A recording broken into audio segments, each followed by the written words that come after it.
Hello heroes, my name is Cartel and welcome to my channel where I talk about flesh and blood. If this is your first time seeing this channel, welcome, I'm so glad that you're here. And if you're a returning subscriber, thank you for coming back. And if you haven't subscribed yet, why not click like and subscribe so that you can stay updated with everything that will go on in this channel moving forward. I am committing to releasing one video every week and sometimes special videos like this one. What's so special about this video? Well, I mentioned in the previous video that I uploaded that I was gonna attend the Armory event that's gonna happen in Roleplay Gaming Lounge in Pasig. And to make the long story short, I became the champion. I went 4-0, that's 4 wins and 0 losses, in the Commoner event that happened during the last Wednesday of January in Roleplay Gaming Lounge. And not only that, I was also given the People's Champion Award for January. And apparently that award is given to people who bring positive energy to their local game store. So thank you Roleplay Gaming Lounge for giving me that distinction. I'll just continue making sure that everyone's having fun and good sportsmanship is observed in the store. And thank you for the playmat. See, look at this. This is an official playmat from Legend Story Studios featuring my favorite hero, Arachne Huntsman, on the official art of my favorite card, Surgical Extraction. Isn't that amazing? So the champion's prize is a cold foil Arachne Huntsman. It's just destiny, guys. So now that I have an Arachne playmat and an Arachne cold foil, that pretty much cements my reputation for being the assassin player in my community. So I guess now you're probably thinking, how the hell did I get 4-0 in the Commoner tournament? Well, it's because of this beauty right here. This is Kassai Centauri Sellsword. In this video, we're gonna discuss my Kassai Commoner deck and how it brought me to 4-0 in my local armory. So as you can see over here, I already laid out all of the cards on top of the Surgical Extraction playmat, and I split them into some categories, which we will go over one by one. But first, let's talk about the hero, Kassai. Kassai has an ability that says, your second sword attack each turn costs 1 resource less. At the beginning of your end phase, if you have attacked 2 or more times with weapons this turn, create a copper token for each weapon attack that hit. Now the thing about Kassai is that her first ability has great efficiency in any format. However, her second ability, the copper generating one, has little to no use in Commoner at all. Matter of fact, I think I only used it once and not in the tournament, and just because I was desperate to draw a card. Her signature weapons are these Centauri Sabers, which are one-handed weapons that say, once per turn action, pay 1 resource and attack. Whenever Centauri Saber is defended by 1 or more attack action cards, it gains +1 attack power until end of turn. Each Saber attacks for 2, but if they're blocked by an equipment, they will become 3. This sword, I noticed, is pretty much annoying for ninjas, because their attack action cards tend to only block for 2. Now that you know what Kassai's abilities are and what kind of weapon she brings, you might have an idea on how Kassai wants to win. She is pretty much like Dorinthia, in which she's heavily weapons based, and she aims to hit more than once every turn. And it's gonna be easier for Kassai to save resources because her second attack is always free. However, despite the discount on the second sword attack, you still need an action point in order to swing a second time. And that's what this deck wants to do. It wants to give the first sword attack go again, so that you can have a second sword attack that's more or less much more powerful than the first. So let's go over the contents of this deck one by one, starting with these cards, which I call the core of the deck. Over here we have Driving Blade Reds, Driving Blade Blues, a full playset of Blade Runner, and a full playset of Hit and Run. Now the main use of these cards is to give your first sword attack go again.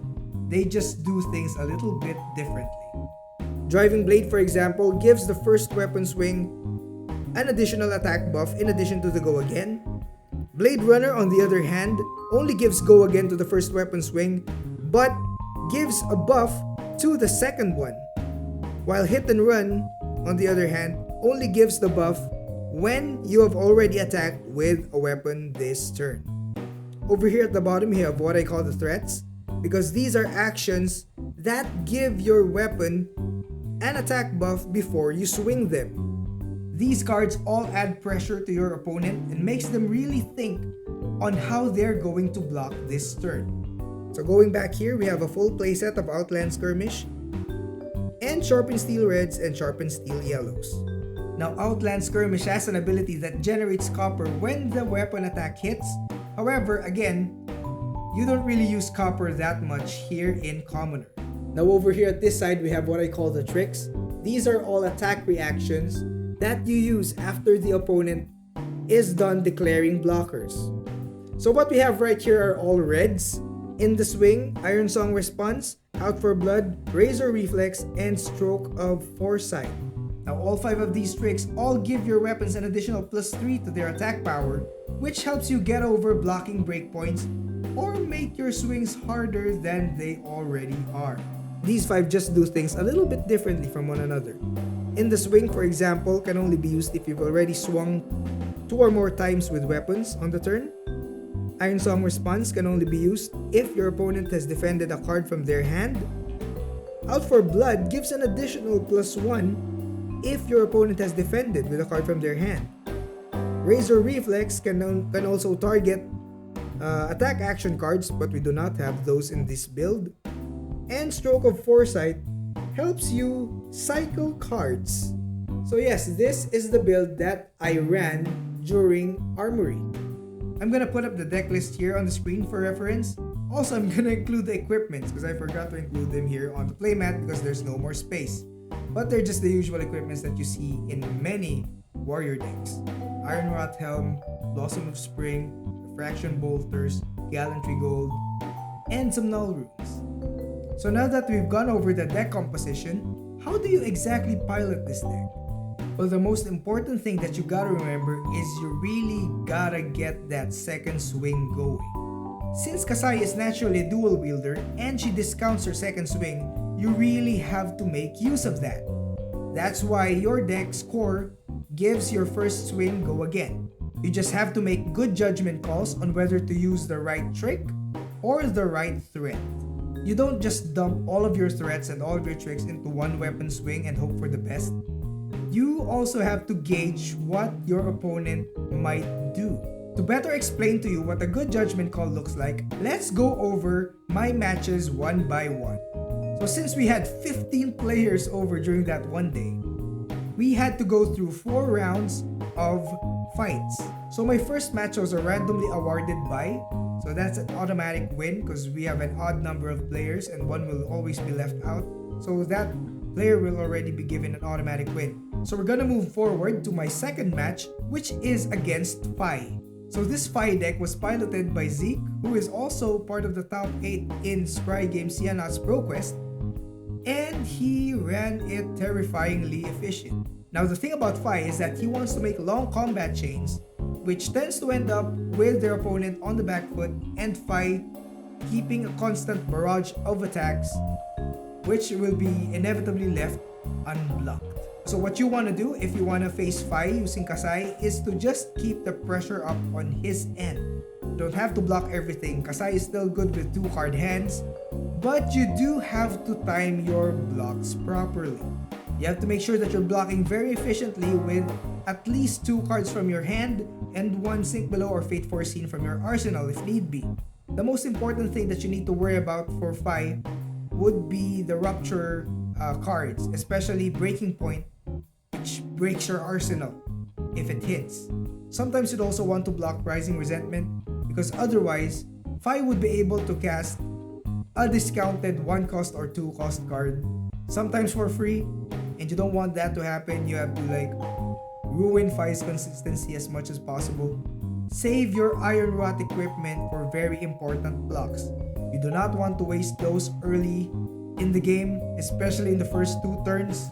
So yes, if you time your blocks right, if you're efficient with your blocking, if you're able to keep 2 card hands, and you're able to have an arsenal at the ready, you'd find yourself being able to pressure Fai.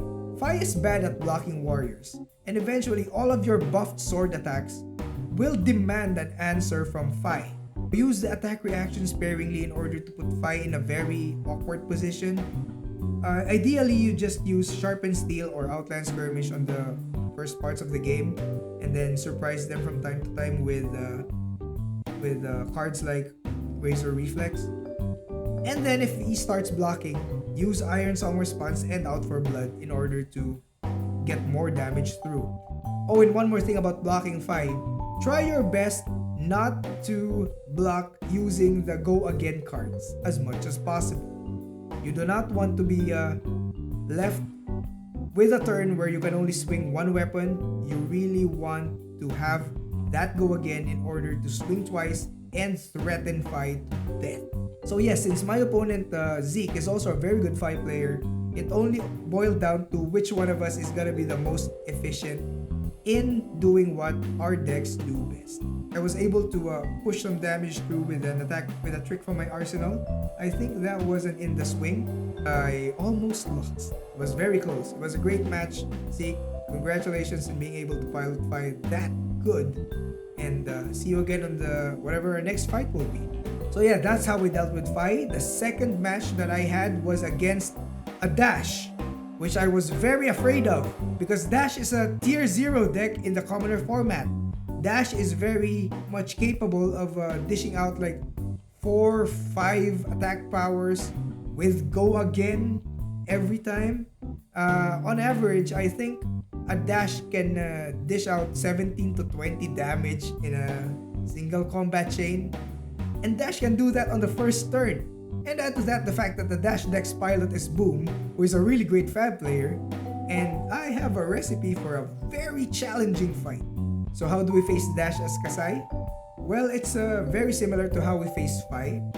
All of the principles that I mentioned in the previous part still applies here. Just block efficiently, save your tricks for the proper time. But the thing is, it's very hard to block Dash. You will really have a hard time. So sometimes you will be left with one card hands, sometimes none at all. But you still have to power through, right? So if we're gonna use the same tactics that we used against Fai in order to defeat Dash, who's better at doing what Fai does best, doesn't that mean we're gonna automatically lose to Dash? No. The other thing you have to understand about Dash is that she easily gets fatigued. So now the next thing that you have to remember when facing a Dash as Kassai is to figure out if you can survive Dash's barrage until she effectively runs out of gas. So in this particular match, Boom surprised me with a really good opening Dash hand, and I was knocked down to around half of my health already during the first turn. And I really thought that I was gonna lose because this is Dash, right? But then I realized that Dash needs to boost in order to go again, which means they have to banish the top card of their deck, see if it's a Mechanologist card, and if it is, the attack needs go again. That's the price that Dash has to pay in order to dish out consistently powerful attacks. Well, the good thing about this Kassai build is that most of the cards all block for 3, except for the 2 copies of Razor Reflex that both block for 2, and the 4 copies total of Fate Foreseen and Sink Below, which all block for 4. Probably the one thing that you need to look out for the most in Commoner would be Payload, which has the potential to go tall and then have Dominate. So you want to have a Sink Below or a Fate Foreseen in your arsenal when you're facing Dash as much as possible, and be able to block for 3. So that's gonna be a total of 9. Probably 10 if you still have an Iron Rot helm with you. At least you're gonna survive that one payload. Most of the Dash decks don't really put a whole playset of payload anyway, because they still have to pitch resources in order to play it. They prefer going for a long combat chain with attacks with an average power of 4 instead of going with a short chain with one big dominate payload in the end. But inevitably, you will get heavily damaged by Dash. So you really need to figure out when to block. But you will also find yourself dishing out everything in your hand just to block their barrage and survive for the next turn, and the next, and the next. What I'm trying to say is, you'd probably find it in your best interest to use up everything in your hand to block Dash's barrage of attacks. Because eventually, Dash will quickly run out of cards in their deck and you will be the one that's left standing. And that's what happened with my fight with Boom's Dash deck. His one copy of Payload got boosted away and he didn't find himself having a closer in order to just finish the match. All of his attacks got blocked until his entire deck ran out and his pistol is out of steam counters. So I was able to win with a swing of my sword and an out for blood, I believe. And yes, I was able to nab a win from Dash. Barely! It was very intense, it was very heart pounding. I at one point thought that I was gonna lose until I noticed that I was able to block all of his attacks consistently. But yes, it was a great match. Boom! You were great, Dash, and I hope to see you again. Probably next week or whenever's the next Armory event that I'll be able to go to. So at that point, I'm already at 3-0 and I was trying to guess what my next match would be. I sincerely thought I'd be facing another Dash because there were 4 Dashes during that Armory event. There's also 3 Icelanders and I think there's a lot of ninjas. Which brings me to the next point, which is I faced another Fai. So my final match is against Fai. Again. This time piloted by Miko.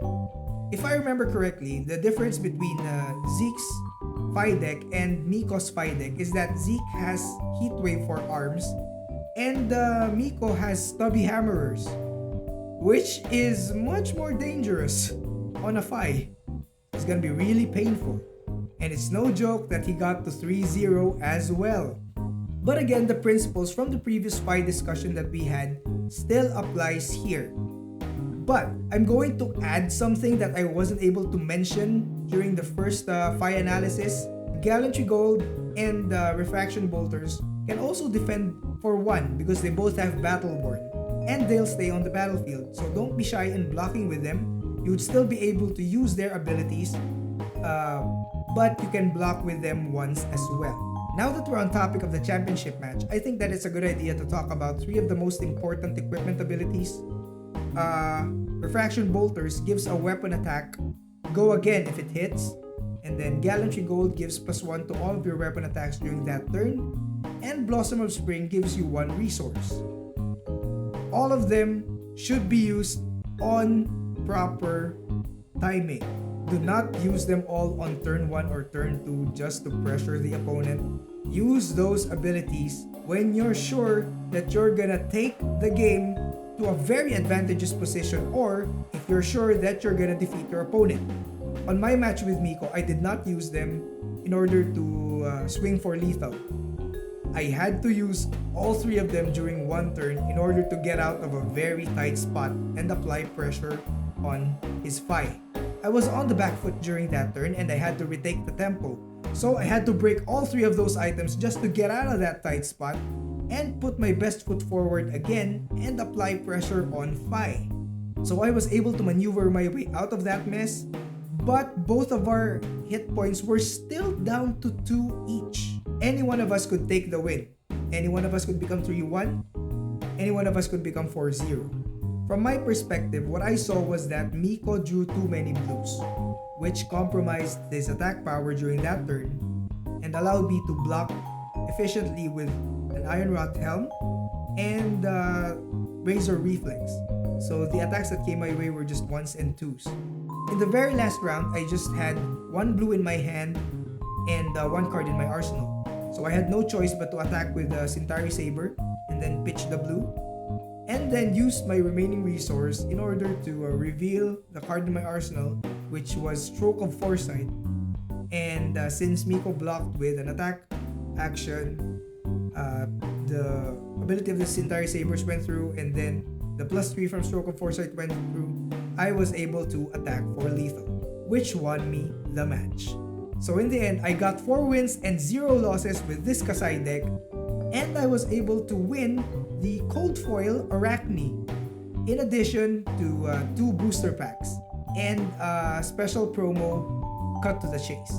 So yes, that was a really great experience overall, a really unforgettable night for me. And I also like how I was the only Kassai during that game and I went 4-0. I think that's something. I did Kassai justice is what I'm saying. So to every one of you whose favorite hero is Kassai, you're welcome.